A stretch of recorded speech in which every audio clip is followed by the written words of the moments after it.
Et le portrait de ce soir nous emmène sur les traces d'une figure marquante de la spiritualité, Cheikh Ahmed Dame Ibrahima Niasse, khalife général de la Faïda Tidjania de 2001 à sa disparition en 2010. Grand érudit et guide humble au rôle fédérateur, son héritage continue d'inspirer des milliers de fidèles. Portrait signé Saliou Seck. Regardez. Cheikh Ahmed Dame Ibrahima Niasse fut un grand soufi, un savant et une éminente personnalité religieuse de Medina Baye. Né en 1930 à Léona Niassène, il était le fils de Baye Niasse et d'Aïssatou Niasse, troisième khalife de l'imam de la Faïda. Il mémorisa très tôt le Saint-Coran sous la direction de son vénéré père. Il a démarré ses études coraniques sous la direction de son père avant de les poursuivre au niveau du Dara El Hadj Asta. Ensuite, il a continué ses études avec Rabani, un Mauritanien Mohadam de Baye Niasse qui venait ici pour parfaire l'apprentissage du Coran des fils et filles de Cheikh Ibrahima Niasse.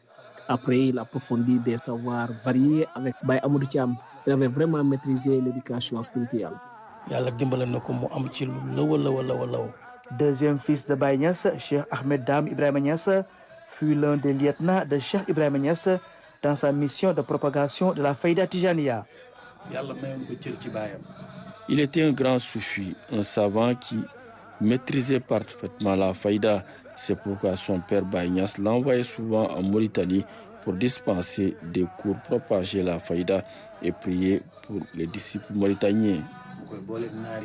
L'agrandissement et la rénovation de la grande mosquée de Medina Baye comptent parmi les œuvres marquantes de son khalifa. À travers cette réalisation, Cheikh Ahmed Dame Ibrahima Niasse concrétisa le vœu le plus cher de Baye Niasse. Dirigé le Hadrabi pendant 10 ans. Il était khalife général de la Faïda Tidjania pendant 10 ans, de 2001 à 2010. Durant cette période, il a réussi à gérer l'héritage du Cheikh Ibrahima Niasse. Il s'est aussi attelé à poursuivre l'œuvre de ses prédécesseurs en finissant les travaux de la grande mosquée de Medina Baye avec l'accompagnement de ses frères, disciples et autres dignitaires. Cheikh Ahmed Dame a également pu redynamiser la Jamiatou Ansaroudine et poursuivre l'éducation et la formation des disciples. Yar talibé yar len ci len rek ci li nga xamné mom la Cheikh Ibrahima Niasse indi won. Affectueusement surnommé Papa Dame par ses disciples, il était connu pour sa grande humilité. Ses relations avec ses frères et sœurs ont toujours été empreintes de cordialité et d'harmonie. Il était un homme effacé et il entretenait de bons rapports avec ses frères et sœurs. Il vouait un grand respect à El Hadj Abdoulaye Niasse, son grand frère, qui le consultait régulièrement.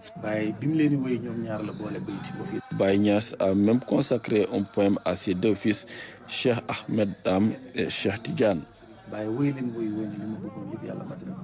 Baye mi ngi génn àddina 1975. Après le rappel à Dieu de Baye Niasse en 1975 et de Serigne Aliou Cissé en 1982, il s'était engagé aux côtés de El Hadj Abdoulaye Niasse pour l'accompagner dans sa mission. Il entretenait de bonnes relations avec lui et même avec Cheikh Ahmed Tidiane Niasse. Serigne Cheikh Ahmed Tidjani. Son rappel à Dieu et ses obsèques demeurent toujours vivaces dans la mémoire des disciples d'ici et d'ailleurs. Il est rappelé à Dieu au Maroc à l'âge de 80 ans. À l'époque, le roi du Maroc avait décrété un deuil national de 3 jours.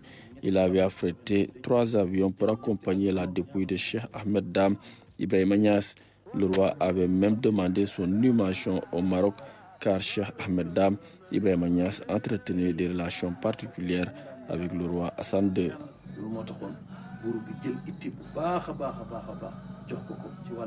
À travers ses nombreux disciples et Moukhadam, Cheikh Ahmed Dame Ibrahima Niasse continue de perpétuer la propagation de la Faïda Tidjania à travers le monde.